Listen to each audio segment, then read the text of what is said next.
Bonjour à toutes et tous et bienvenue dans la cave à vape. Aujourd'hui, j'ai sorti de ma cave l'Aegis de chez Geekvape. Box électro qui a beaucoup fait parler d'elle parce que Geekvape nous vend cette box comme étant incassable, étanche, enfin capable de résister aux conditions les plus extrêmes. Pour être honnête, j'ai pas testé toutes ces conditions extrêmes. Moi, ce qui m'a plu sur cette box, c'est clairement son design. Je la trouve vraiment super belle. Après, c'est une question de goût. Ça ne plaira pas forcément à tout le monde, mais moi, ça me plaît. Et voilà, j'ai craqué. Je me la suis procurée. Au niveau de ses caractéristiques techniques, cette box va jusque 100 watts. 100 watts. Au niveau du contrôle de température, on va de 100 à 315 degrés Celsius. Et elle accepte des résistances donc qui descendent jusque 0,05 ohms. Donc ça laisse de la marge. Cette box est prévue par défaut pour des accus en 26650.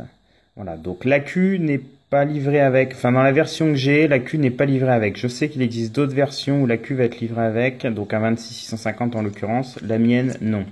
Donc pour l'accu, par contre, Geekvape a pensé à tout et nous a fourni un joli petit adaptateur, une petite gaine en silicone. Donc ça, c'est dans la boîte. Bon, il y a d'autres choses dans la boîte, mais le basique, hein, c'est pas la peine que je vous montre tout ça. Voilà, le plus important, ça va être ça, cette gaine, cet adaptateur de 18650. Donc, voilà, on remet ça là-dedans. Voilà, là, en dessous, le pas de vis est étanche. Alors, je ne sais pas si on voit bien. Ouais, si le pas de vis est étanche, parce que ben voilà, la box doit être étanche, soi-disant. Vous avez des trous de dégazage ici. Je pense que c'est les trous de dégazage, mais alors j'ai pas trop bien compris, dans le sens où, de l'autre côté, il n'y a pas de trou, pas d'aération, rien du tout. Donc bon, je sais pas, c'est pour l'esthétique, j'en sais rien. Bon, c'est là, voilà. On va refermer tout ça. On va refermer tout ça et on va passer au chipset. Donc, le chipset, très bien fait, basique, mais simple mais efficace. Donc, pour allumer la box, hein, comme toute, 5 clics. Voilà, la box s'allume. Voilà, le chipset. Donc, on tombe sur le menu Power, donc, qui est le menu de température, réglage de puissance variable, pardon. Donc voilà, les boutons plus et moins sont ici. Plus, moins, voilà, bon, ça, il n'y a pas de souci. 2, 3, comme toutes les box, on clique 3 fois, on change de menu. Là, on passe en contrôle de température, nickel. SS, TI, TCR. Et là, VPC. VPC, je m'arrête un peu dessus parce que c'est un mode que moi, je ne connaissais pas. C'est la première box que j'ai qui a ce mode-là, qui est en fait un... On règle la courbe qui est ici, en fait, en fonction de ce qu'on veut. Voilà, par exemple, on peut commencer à 50 watts, 55, vous voyez. Moi, c'est ce que j'ai programmé. Hein. Fin de compte, avoir une puissance variable. Donc là, si je veux augmenter, vous voyez, je peux augmenter la courbe augmente. Voilà, en fin de compte, en fonction du temps qu'on reste sur le bouton Fire pour vaper, on peut augmenter la courbe, voilà. Monter, par exemple, jusqu'à 80 watts. C'est aussi valable dans l'autre sens. Maintenant, je vois pas trop l'intérêt de commencer à 50 et de descendre à 20. Mais bon, voilà, c'est faisable. Donc, je trouve ce mode assez sympa. Je vous dis, moi, c'est la première fois que je vois ça. Alors, c'est sûrement pas nouveau, mais voilà, je trouve ça valait le coup de s'arrêter un peu là-dessus. On va continuer notre visite du chipset. Et voilà, le mode bypass. Et on retourne au power. Donc après, vous pouvez bloquer le coil. Voilà, là on bloque le coil. Bon, après on est dans je dirais les compos classiques des chipsets. Là on verrouille la box. Tac. On déverrouille. Enfin voilà, là c'est classique.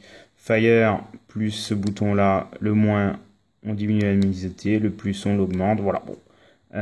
Rien d'extravagant, rien de spécialement fouillé ou compliqué. Non, c'est vraiment très simple d'utilisation et ça, j'aime.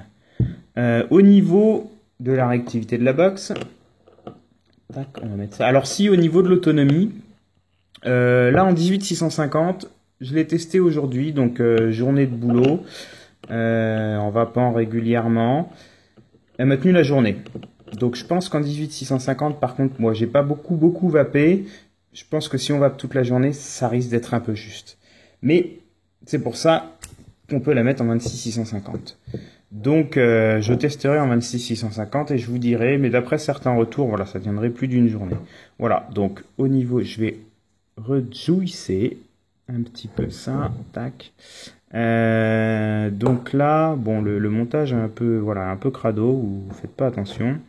Au niveau de la réactivité, bah, c'est une box qui réagit au quart de tour. Voilà, là c'est parti. Je suis en, donc là la résistance 0,25, 60 watts. Voilà, ça part tout de suite. Hein. D'ailleurs, le petit clic, je sais pas si vous l'entendez, le petit clic du, c'est du détail, hein, mais le petit clic du Fire, voilà, je le trouve, j'aime bien. C'est du détail, c'est tout con, mais j'aime bien ce petit clic. Voilà, ça réagit, voilà, ça réagit vraiment tout de suite. Donc là-dessus, rien à dire. Voilà, ça, c'est une box qui me plaît énormément. Que dire de plus? Je crois qu'on a fait le tour. On a fait le tour. Pour résumer, cette box, moi je la trouve vraiment très bien.